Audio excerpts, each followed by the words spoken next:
Yes, my name is Ken Iverson. I'm the Vice President of Solutions here at Indicio, and I'm very happy to introduce Michael Zureik. He recently was the Senior Digital Identity Architect from SITA and is now Head of Digital Travel Strategy and Innovation at SITA. And also Indicio's very own Mike Ebert, who is the Director of Software Engineering at Indicio. And again, our meeting subject is IATA One ID and DTC. And through this conversation, I'm hoping that everyone can learn more about what those are, why we're talking about them today. And I think it may also be beneficial to give a brief introduction as to what a DTC is. There's a lot of discussion about that, and sometimes I hear some wrong information out there in the world. And then explain and demonstrate the DTC in conjunction with IATA's One ID and why that's so powerful. So at this point, I'd like to turn it over to Michael Zureik to begin that discussion. And Mike, Ebert, anytime you want to jump in and just join, or I can bring you in if I feel there's something you might be particularly adept at addressing, I'll go ahead and do that. But let's have a more free-form discussion about this. And with that, I turn it over to Michael Zureik. Okay, hello everyone. In free flow discussion, feel free to interrupt, chat, ask things. That's good for me. What I want to do is maybe take the opportunity to go through and show the presentation that I had given back at the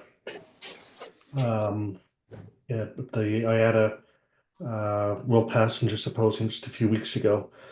So let me share my screen, and hopefully that's I got the permissions for it. Looks good. Looks good. Okay. So we wanted to do a POC using IATA One ID and try and get something that was not going to be too much of a burden on the various. Sorry, Michael, could you make that full screen? We could see your desktop screen? and everything else. Yes, please. Thank you. Perfect. Great. How's that? Beautiful. Thank you. Okay. So we wanted to make sure that we're able to demonstrate what is the benefit of putting verifiable credentials for both what we use for Aruba, which is based on the DTC, and I'll get into that in a bit, and merging it or bringing it together with IATA One ID, which is another verifiable credential type. So the stakeholders that participated in this POC was Delta Airlines, Aruba, Government, Immigration and Tourism, Indicio, and SITA. So what I wanted to do was just for the people on the call to let them know, where does SITA fit within the travel domain.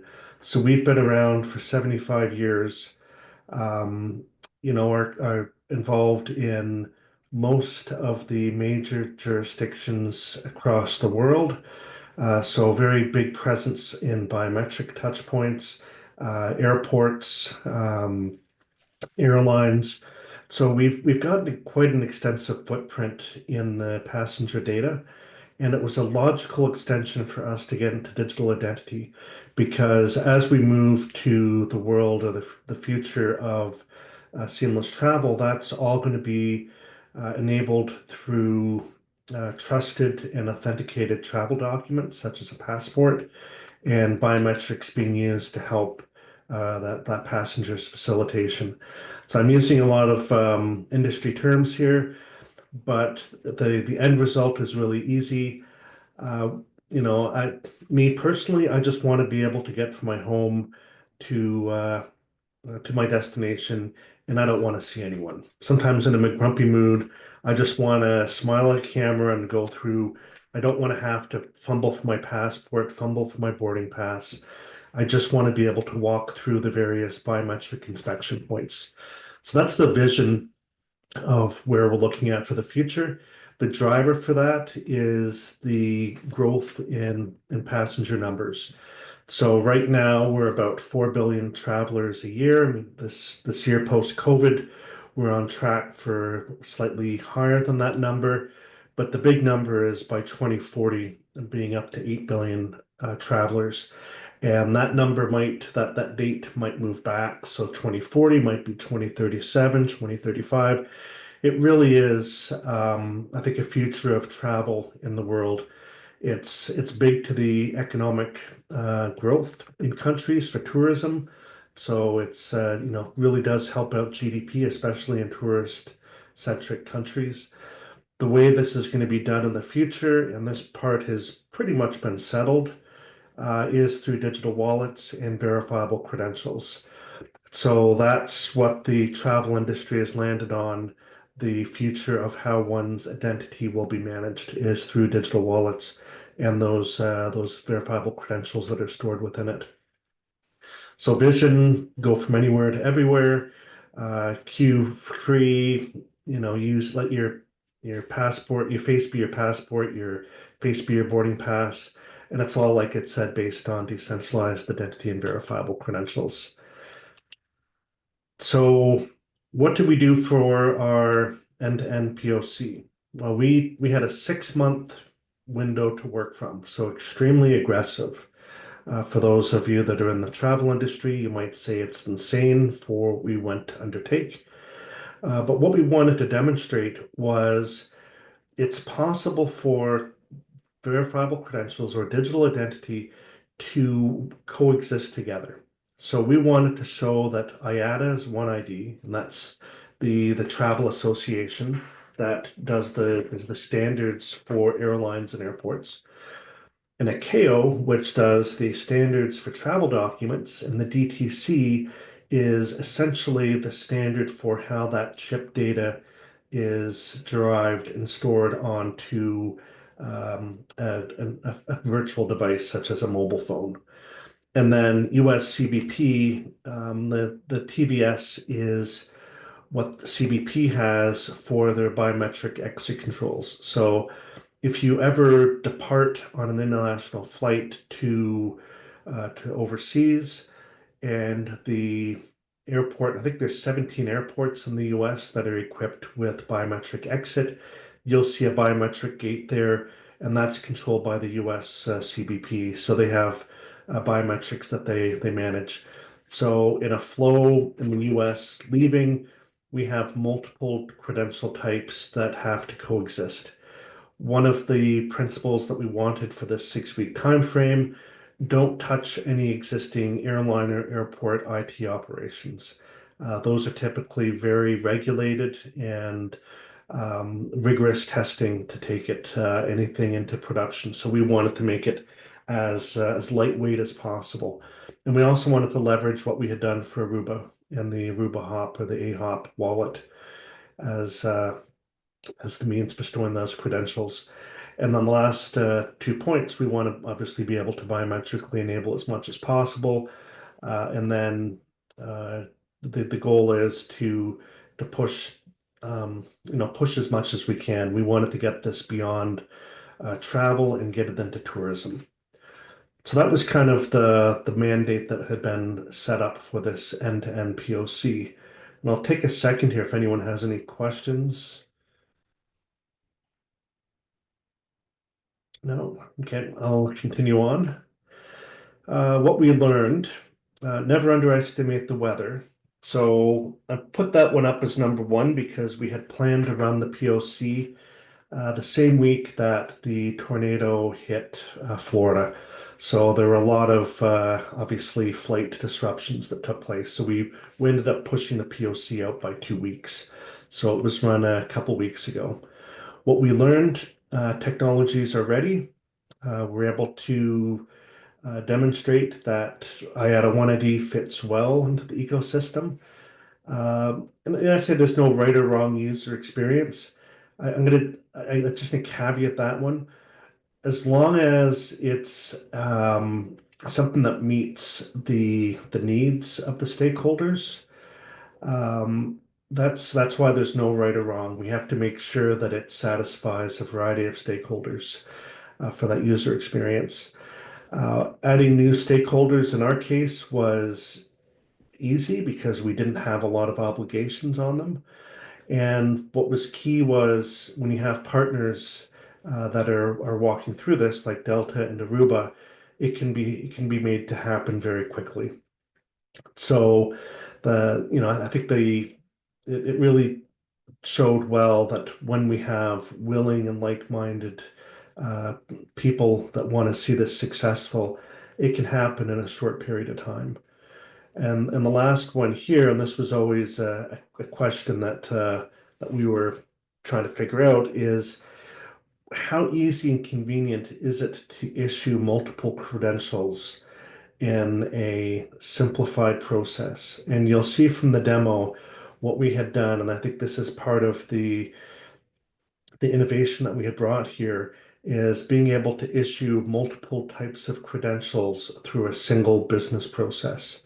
And I'll walk through, like I said, that in the video. So that's what were the touch points that we looked at. So if you look at the travel continuum or the ribbon, it goes from booking to check-in, bag drop, security, border control, lounge, immigration, and onward travel. You can see how the different credentials were used at the various inspection points. And that's this chart here shows that we don't have to have digital identity that are competing with one another. They can complement each other for the purpose and their needs. So if you look at IATA One ID, it really was around airport-driven processes. So that's check-in, bag drop, lounge, and then we extended it out to tourism as the last phase. There's two terms here, DTC and DTA. Those are both ICAO specifications, although the DTA specification is, I'll say, currently in flux. So we took some liberties in how we defined that digital travel authorization. But the credential types we put in were the One ID VC, the Passport VC, and the Aruba DTA VC. And those were all stored in the wallet that could be verified at the inspection points throughout the continuum. So like I'd said before, journey starts at home. So the intention is when you can open up trusted documents that can be authenticated and the stakeholders are able to accept them for their business process, you can start to do a lot of things at home or at the hotel or at the before you get to the airport. So what we did here was and I'll walk through the video to show it, is you can create the DTC and you can get the One ID all within the same one-step process into the hands of the holder. And then once they're on airport, they're able to go through a Reline Parties tablet to be able to verify that the credentials were indeed correct.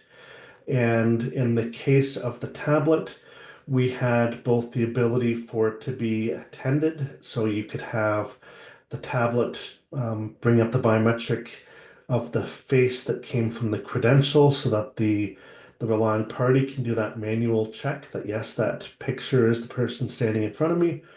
Or as you see on the bottom of the picture here, there's the gallery free biometrics. And what you can have here is the ability to let the device's biometric camera do a match, a one-to-one match. And one of the benefits in this is you could have it unattended and have the device control an e-gate or self-service baggage drop. Now, SITA has a product line that does this. That you'll see at a lot of the airports within North America and around the world. This intention for the tablet was allowing Delta to carry something around the hall with them or around the lobby of the airport or at the gate so that you can get an agent out to go and just double check things. And they can check any of the credentials that are in the traveler's wallet to just make sure that they meet the criteria for boarding that flight. So that's kind of the meat in it, was what that on airport experience is. What we're showing here is the tablet as the verifier or the relying party. But because we didn't want to impact any airport or airline operations, the end state would be actually having it sitting within the identity management platform of that airport. And SITA's product is called SmartPath, but all of the vendors have, all the major airport IMP vendors have similar types of capabilities that I think we've all seen at the airports during the travels. When you get to Aruba, um, what happens is you can have the DTC, that digital travel credential, which was submitted to the government at the beginning of your journey so that the government is ready for when you get to the border. And you can see this photograph here of a traveler standing in front of a camera. They had to have their passport in their hand, but they didn't have to show anything. They'd already submitted all their declarations in advance of their arrival. So it really was just a biometric search. That face that's going up to the camera, smiling and happy, looks up against a gallery that is owned and managed by the Aruba government based on the passport photograph that was sent and shared as a verifiable credential. And that's the trust that we were able to demonstrate and provide to the Aruba government. Verifiable credentials, the cybersecurity controls, the signing, the encryption, all of the strengths that governments need, we were able to demonstrate and provide and satisfy that their needs have been met. And I don't want to downplay the significance in this. This is the first and only country in the world right now that accepts the DTC as a verifiable credential at their border crossing. And so the future of the industry is just going to grow from here. So people that want to start to look at what the potential future of verifiable credentials are, well, once you get a government accepting it, it's going to hit a lot of other regulated environments. One of the things that we wanted to play out with was tour bus operators. So we actually took that tablet verifier, handed it to a tour bus driver who had their bus, and they were able to confirm the identities of the people that were walking up to the bus to make sure that they were indeed had the entitlements or had the tickets for boarding that bus.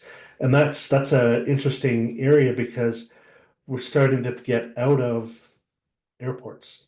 So the industry and the opportunities for people to say, hey, what other areas could use these verifiable credentials to support their business it's open. I mean, I think this is an untapped market that we have out there. There have been a lot of people that have been looking at, how can verifiable credentials and digital identity be used outside of the highly regulated travel domain.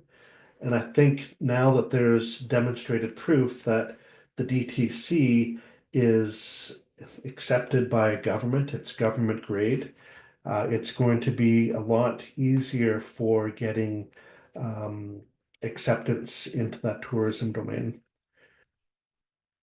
Um, it benefits the digital travelers. So this is the sell message that get interest to airlines. Airlines, because it's highly regulated, they don't want to be exposed to fines. They can trust verifiable credentials as a means of alleviating that obligation for a manual document check. So that's a big benefit to reducing those queues, improving the passenger experience. So it's about KYC. I don't know why it's KYI, but KYC. You get to know about your customer a lot better. If you got their biometrics and it's consented to share. So you really have that improved trust with who your passengers are, and that's what's key from an airline's perspective. And then without a question, digital wallets of the future has to be privacy preserving based on standards and interoperable.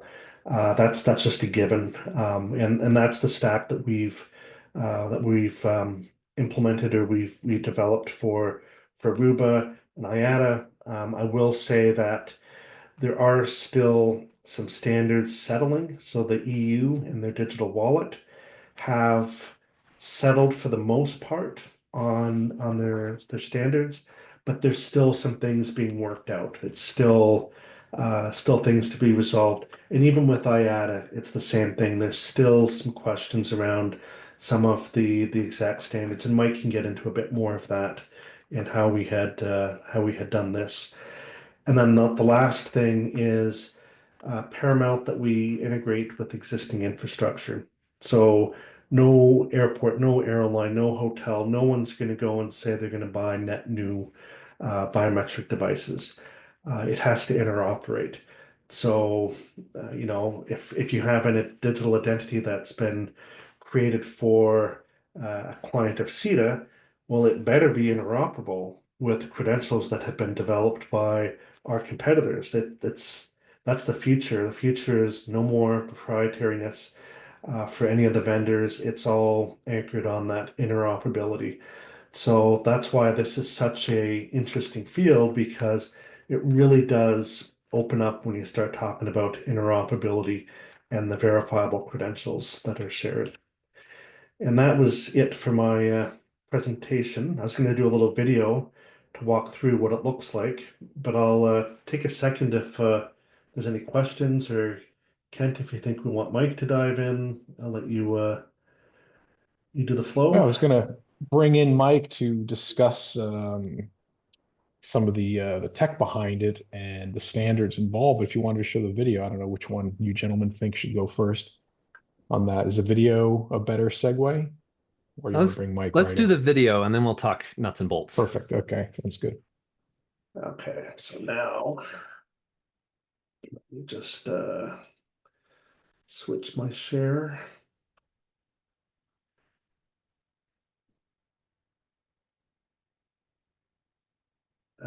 Okay, I got too many windows open. Okay, here it is. And share. 190. That's it.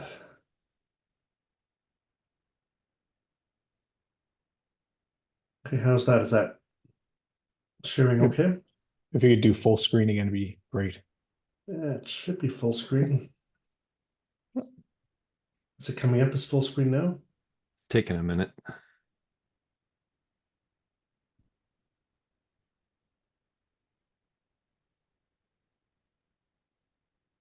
No? Not at Nope. all. Nope. Maybe just manually Oh, enlarge it or something. now your screen's refreshing. Oh, Try again. How's that? Doesn't like the full screen.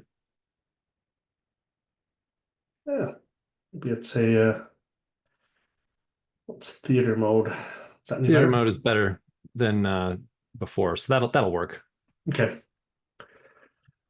So there's no audio to this. I'll play through and I'll talk over. On the screen, you see there's two devices that are shared.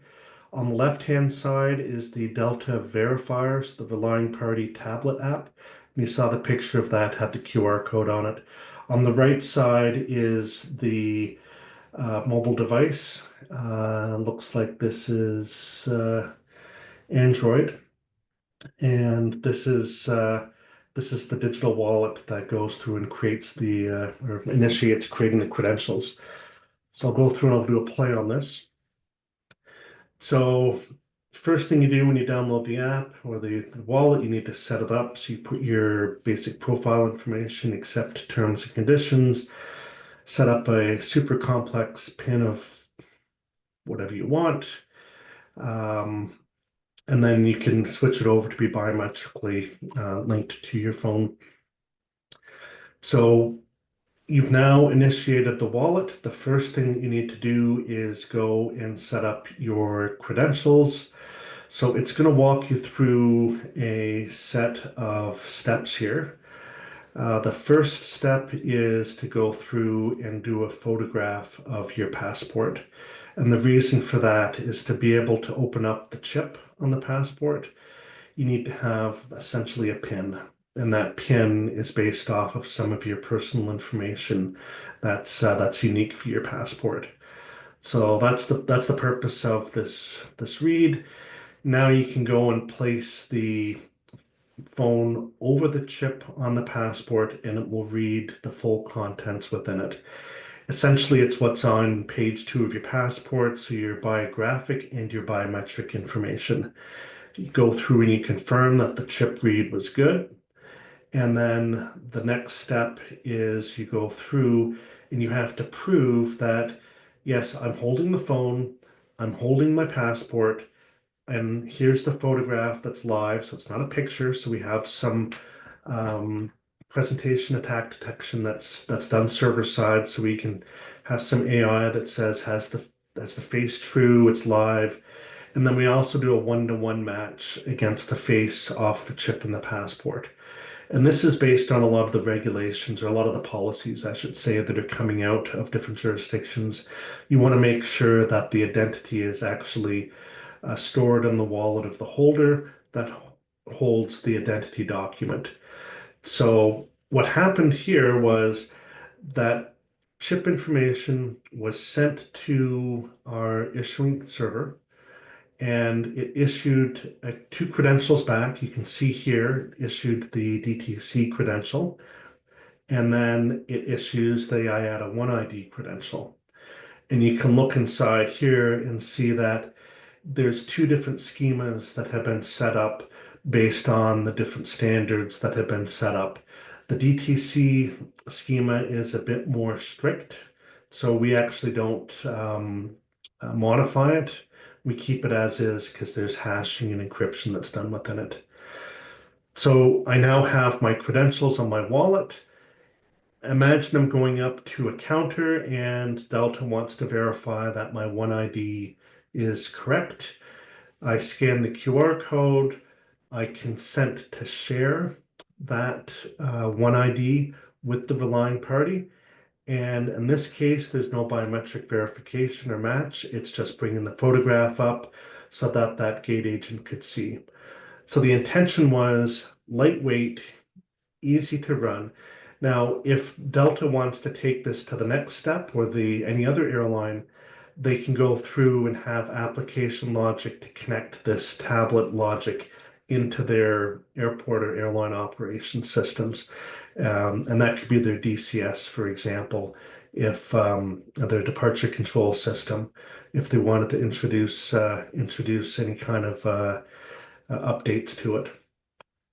And I think that is pretty much the demo. So, like I said, 6 weeks, we went from one credential type, which was the ePassport DTC, to extending it to support One ID. And I do want to caveat this, and I try to make sure I do it every time and its message is not lost. This is not the final One ID standard credential. It is as close as we could get, knowing that the standard is still settling, and it is enough to demonstrate that it is possible for multiple identity credentials to support a single traveler's journey. That was the main objective that we wanted to have for this pilot. And that's my video, my half hour. I'll hand it off to Mike and Kent next. Yeah, great. Mike, go ahead and talk to us about interoperability and the standards and all the other tech bits and gubbins that make it all work. I just had one question, and I Mhm. don't know if Michael or Mike will talk about this, but I think, in the past we've seen other solutions talk about using verifiable credentials to make a seamless travel possible. I was wondering if one of you will speak to the idea that, what we are doing here is a lot different than a lot of other solutions, that, we're not simply collecting a bunch of data and then using verifiable credentials to access it, right? We're not putting a platform in between, say, the traveler and the relying party, or the hotel, or the De Palm Tours, or the airline. Like, this isn't another kind of version of database access management, which I think a lot of solutions are kind of creating and using verifiable credentials to access. I wonder, Mike, you might speak to this a little bit, but like, what is this? How is this sort of model different than maybe what else is kind of out there in the verifiable credential market? So when you talk about digital identity, there are a lot of powerful solutions that are out there already, but they often have a centralized model where they'll collect your biometrics, maybe from your device, maybe in person at some kind of workstation or kiosk or something like that. And then they'll take them and they'll store them in a central repository. And for each touch point, in order to see whether the person at the camera is the same as the person in the data, they have to go back to, phone home to that central repository. And the revolution with decentralized identity and verifiable credentials is that the passenger, the traveler, the individual can store their data on their device and yet still share it with any parties that they choose to in a way that that party can verify its origin and authenticity without having to phone home. And so you end up removing the problems of a central point of failure.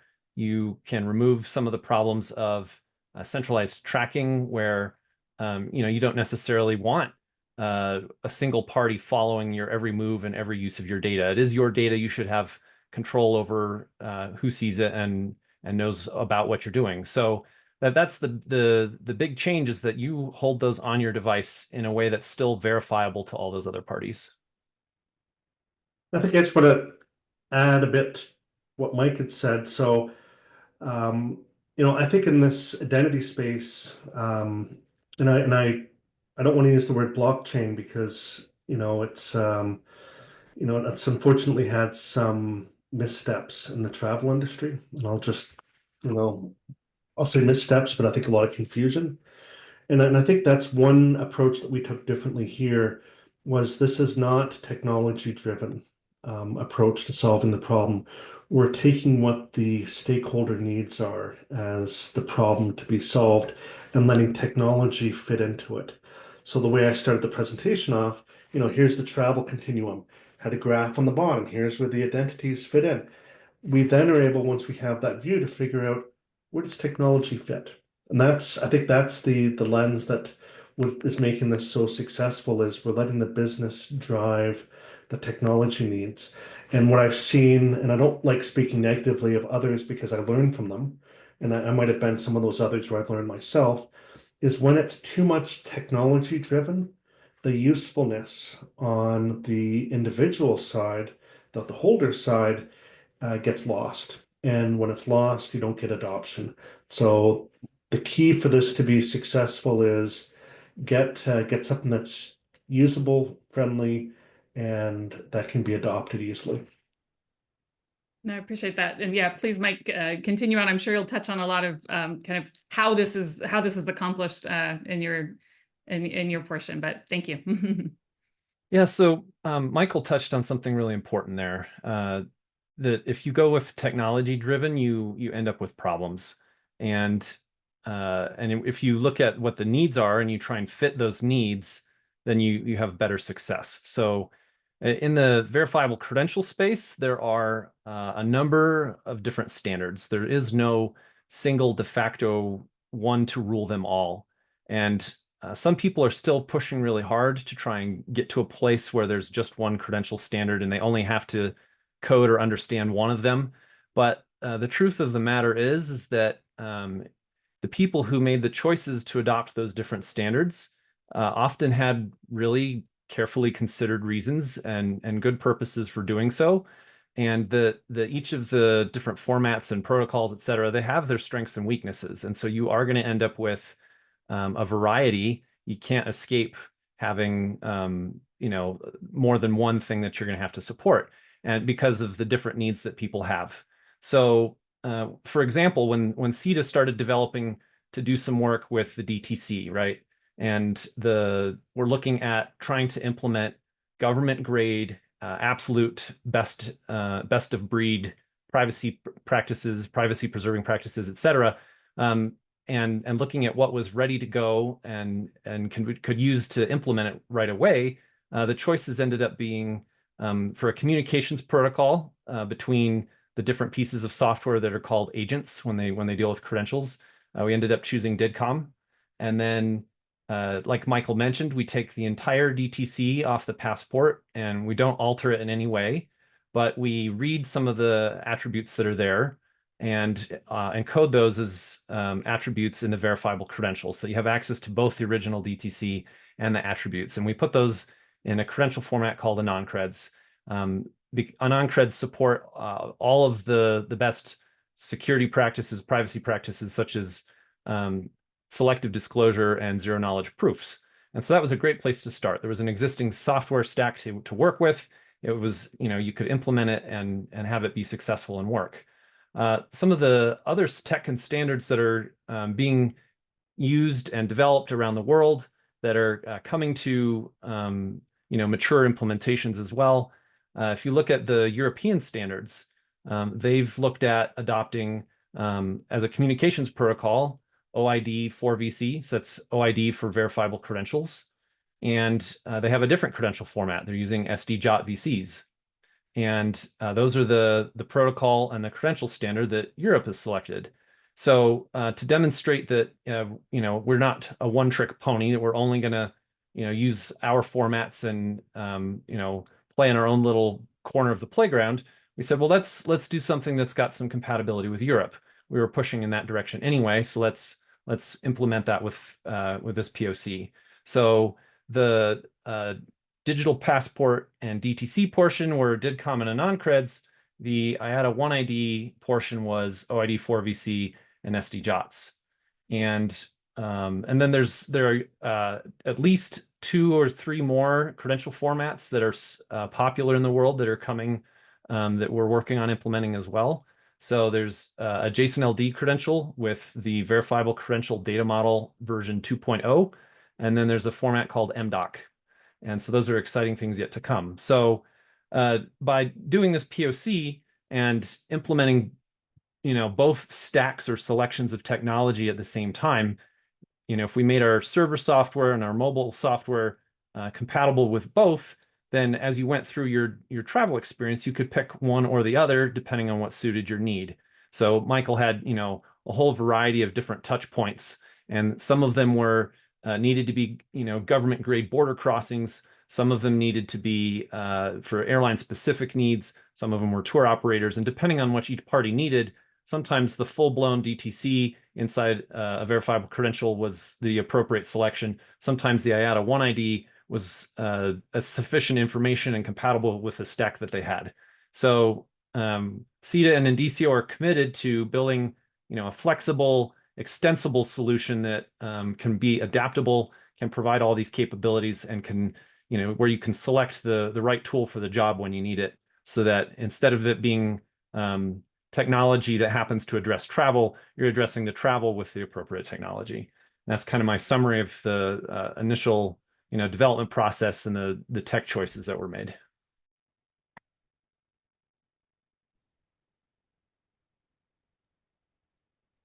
So another follow-up here. So combining the anon-creds with SD-JOTs, this is, in these 2 processes, this was new. It was something that has never been done before. Like, can you describe a little bit about kind of the specialness of this combination? So there are a small handful of technology providers that are out there that have done the work to bring both formats into their software. And it is a handful. There aren't, tons and tons of verifiable credential providers that are out there, and the number that have done both formats is relatively small. So I won't say that SITA and Indicio are the only ones, but we're among a small group. Now, if you say from that smaller selection of partners and providers who have implemented both credential stacks, how many have taken it to a real world use case? And that limits the number even further. And I don't know, I can't say with certainty that no one else has done anything with both credential stacks in some kind of deployed trial or production or whatever. I don't know for certain, but as far as I know, applying these to travel and using them, both stacks in a real world scenario This may be the only deployment that does it. So it is special, maybe not exclusively, but it might be. Cool, thank you. I'd like to prompt each of you, whoever wants to jump in on this in answering. What are the security and privacy preserving aspects of this? That's one of the top questions I hear all the time. How does this protect passenger data? And then again, and also on top of that, what's the benefit to the passenger of the entire system? What do they gain by all this? So whoever wishes to address it. Yeah, I'll just speak to the regulatory need. So this is the driver for it. So having a solution that's privacy preserving it's a principle that we strongly believe in within SITA, but it's also something that is being mandated by governments and the regulations and laws, and especially in Europe, where they're very, very I think sensitive into how biometrics are managed. And so I think most people have heard of GDPR from the EU. So that always comes up. Are we privacy preserving? Is there the right to forget? There's some core principles that we need to make sure that our solution from the ground up has been developed to support. And that's our clients' needs. And our clients, I won't say are the travelers, our clients are governments, airports, and airlines. So we need to make sure that we provide that that rich set of privacy preserving capabilities. There's no centralized model. No one wants to have a honeypot of biometrics that's just asking for fines and managing risks and costs. And there's been some significant fines globally around data breaches, around identity. So the solution that we put in place to best deal with mitigations for how identity is managed is by making it decentralized.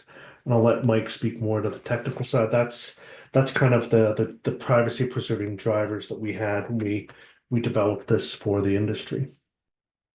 Yeah, that's a really good point, Michael. I think that's one of the reasons why we're going to see really good adoption of verifiable credentials, because there's an incentive for every party involved, right? The government wants to protect its citizens. The individual doesn't want to be excessively tracked or have their data lost or stolen. The government, or the airlines and the airports and the other vendors, they don't want to hold on to sensitive data. They don't want the penalties or fines. They don't want the exposure or the risk. And then they can also streamline their operations. And so there's cost savings and cost avoidance and extra profit because you have happier travelers and customers. So from the technology angle, with these kind of things, there are, one of the reasons that verifiable credentials are trustworthy is that they use, the best, cutting edge security policies and technologies that are, available and also widely implemented.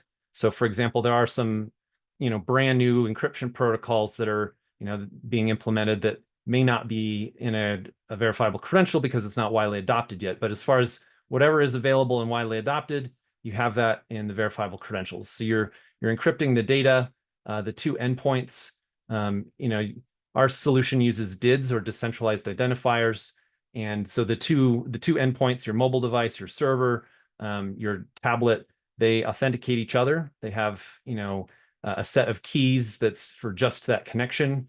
You encrypt the data that's being moved or in the messages, and then the credentials themselves have an additional layer. And so with all these layers of encryption and keys and so on, and they have secure endpoints, it's taking all of those best practices for security and then applying them to a clever model that only involves the parties that need to be involved. And so that's so from a technology angle, it's really interesting to see, the things we've had some of these technologies for years or decades, but now they've been applied in a way that opens up some new capabilities. And that's, kind of the focus here is we've got these tech options, but let's make some new capabilities with them. Thanks, guys. We have about 10 minutes left, so if anyone listening in and joining us wants to put a question into the chat, now would be the time. And I see Tony Chapman sent something out to Michael Zurich. I think it's probably for Michael Zurich there. Just a quick greeting. I wanted to ask mostly to Michael Zurich here, but what was the interest looking like at the show once you had unveiled this? And if I were an interested airline, let's say, or airport, or who would I contact? And then what's the general time on integration? I know depending upon what they want to achieve, but if I'm an airline, what's it looking like to achieve this or to get started? Yeah, so the nice thing about the IATA WPS is was not a sales venue. I'm not a sales guy. I just like to talk neat technology. So there was no sales pitch, come this and that. And because of that, the interest that came out of it was really interest from how does this work? What this seems interesting. And so it became more of a discussion and to just kind of toss ideas back and forth because this is so new to the industry. People are trying to figure out, airlines and airports are trying to figure out how do they take something that has been in place for 60 years and transform it to something that can support digital formats.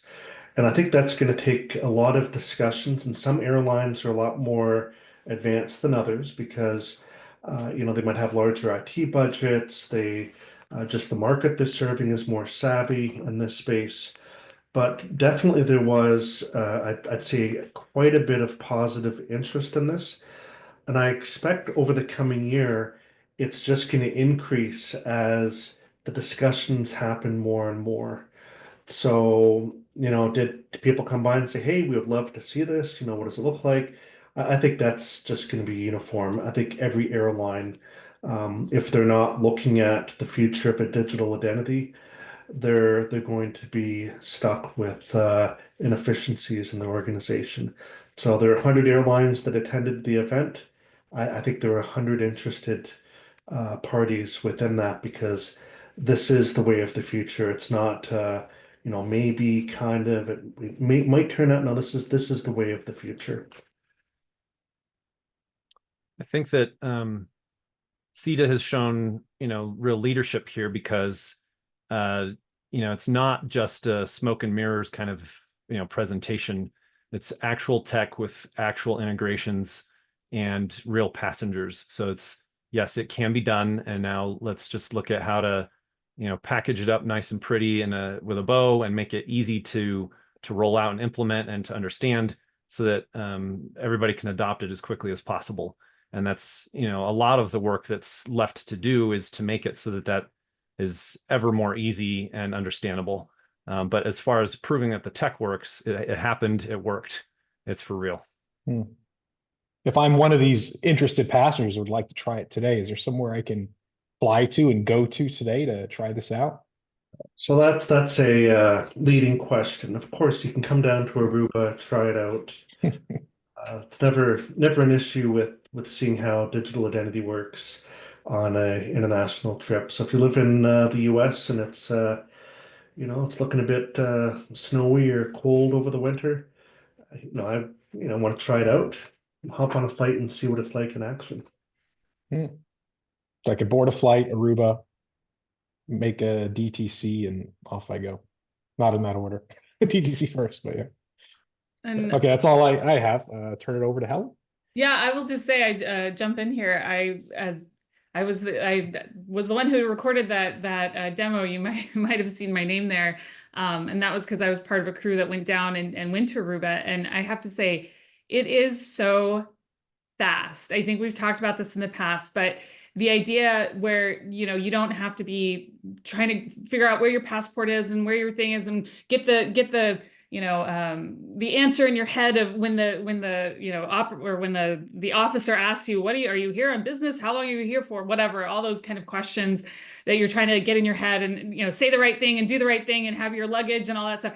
You literally just walk up to this machine and walk through. And even when I was at home setting up my app and having the phone pick up my passport information and not having to type in my passport number or like when it was, when it expires and when I get it and like it all picked it up, and knowing, like, having that peace of mind of having it already approved, like my entrance into the country already approved, especially when I was going there for business. There was some pleasure as well, being able to go to Aruba is always lovely. But knowing that I was going to be there and not have any issues to walk across the border is really helpful. So I just, as somebody who went through the process, I will just say firsthand, it was so smooth and so easy. I can't wait for, everywhere to be able to use the system. Well, as Michael said, coming soon, regardless, right? It's inevitable.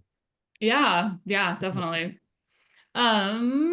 But with that, yeah, we just have a few minutes left. Final call for any other questions, topics to bring up. Anybody else who has anything to say, we'll just give it one last call out, shout out.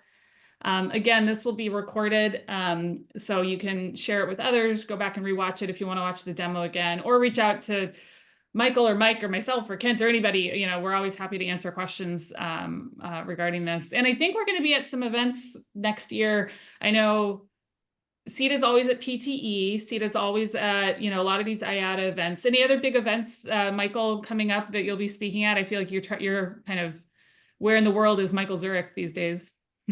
Yeah, so we're going through planning right now for next year.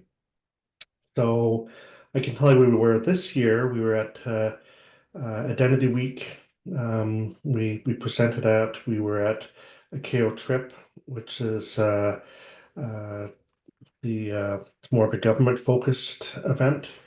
We were at a World Travel and Tourism Council, ID for Africa. So a lot of work with the Biometrics Institute.